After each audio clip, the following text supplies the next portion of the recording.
नाम के एक शहर में राजा रौनक सिंह का राज हुआ करता था। वो हमेशा अपनी प्रजा के हित में कार्य किया करते थे। वहां की प्रजा बहुत खुश रहती थी। एक दिन गिद्ध आकाश में भूतिया पेड़ के बीज लेकर उड़ रहा था। जैसे ही गिद्ध रौनकपुर पहुंचा तो उसके मुंह से एकदम बीज रौनकपुर के बीचों बीच गिर गया।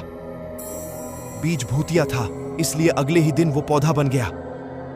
वहां के स्थानीय निवासियों ने जब पौधे को देखा तो हैरान रह गए, क्योंकि पौधे का रंग काला था।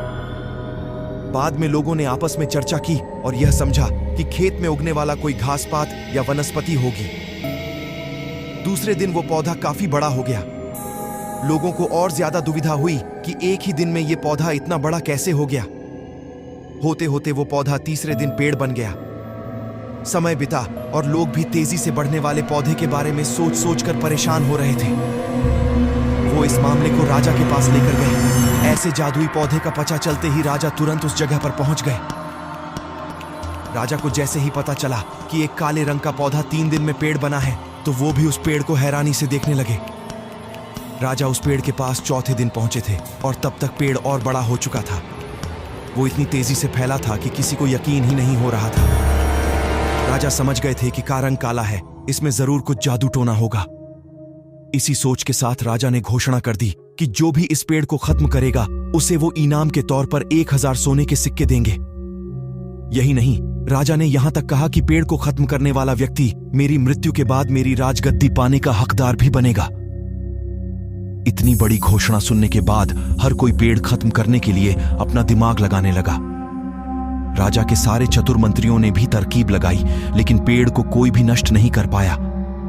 किसी ने पेड़ के आसपास आग लगवाई तो एक मंत्री ने उस भूतिया पेड़ को हाथियों तक से खिंचवाया, लेकिन पेड़ को कुछ भी न हुआ।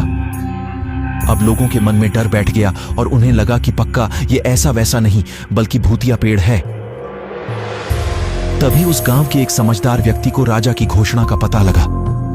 जानकारी मिलते ही वह अपने गुरु के पास भूतिया पेड़ से जुड़े रहस्य को जानने के लिए पहुंच गया। गुरुजी ने अपनी ध्यान की शक्ति को एकत्र करके देखा और उससे पूछा, क्या तुम पेड़ को खत्म करना चाहते हो?